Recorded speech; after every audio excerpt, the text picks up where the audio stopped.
Man, have things been tricky over the last couple of weeks with Golden Boy. First, they had Teofimo Lopez on the radar for Ryan Garcia. Then next thing you know, that fell apart. Then they had Devin Haney on the radar and supposedly negotiating with him. And that didn't last for so long, even though they started out successfully according to reports with their negotiations. Then next thing you know, they were supposed to be with their eyes set on Rolly Romero. At least Ryan Garcia did anyway. Unfortunately for Ryan though, his promoter, Oscar De La Hoya, didn't have the same thing in mind. So where did that leave Ryan Garcia? Pitbull Cruz perhaps? Nope. Not according to Oscar De La Hoya. According to Oscar, both Pitbull and Rolly overpriced themselves out, which led to Oscar De La Hoya announcing that Ryan Garcia would be fighting new stablemate Jose Ramirez. But unfortunately, seems like Ryan Garcia didn't get the memo.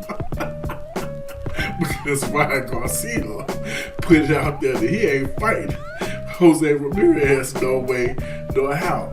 So it appears that we have some in-house beef going on with Ryan Garcia and Oscar De La Hoya over who he will be taking on next. Well, guess who is the next person to be thrown into the Ryan Garcia sweepstakes? At least it appears this way, according to Kevin Cunningham.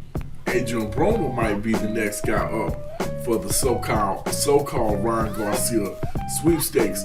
Cunningham posted this on his Instagram 2 hours ago, saying when two marquee names that are universally recognized the world over come together, Adrien Broner and King Ryan, it's not a fight, it's a major event. And I would have to agree it would be a major event.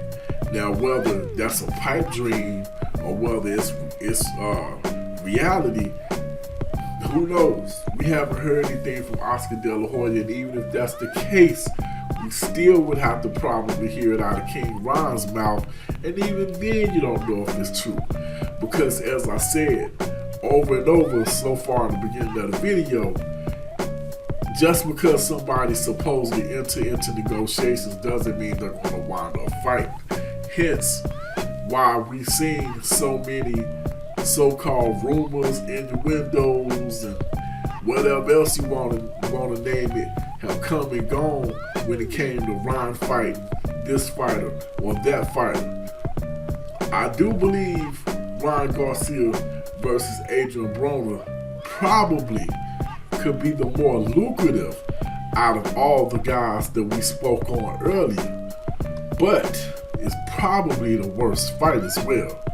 I don't think Adrien Broner at this point in time is I'll say he's probably, if he was 100 back at when he fought at 135, that's when I thought he was at his best, when he fought around 135. If he was 100 then, I would say he's probably a 75 now.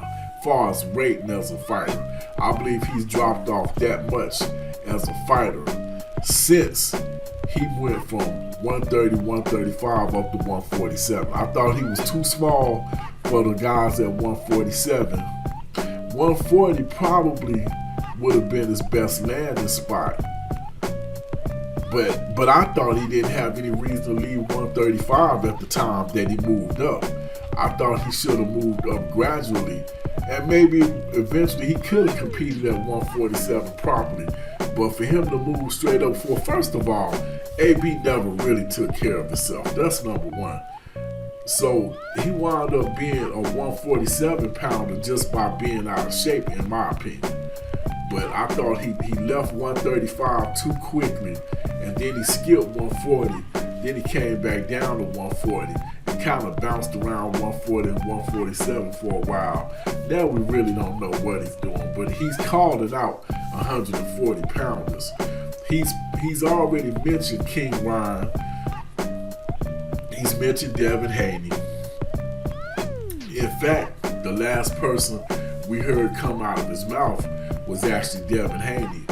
And Devin Haney's father was going back and forth with him on social media about whether or not he actually sent Adrien Broner an offer. So it's a lot of stuff going on at 140, and it seems like we're not really getting any traction. The only fight that's locked in is Teofimo Lopez and Jermaine Ortiz. Other than that, it seems like it's just a bunch of talk. So we'll have to wait and see how this plays out. This head busting boxes on Fight Dr. I out.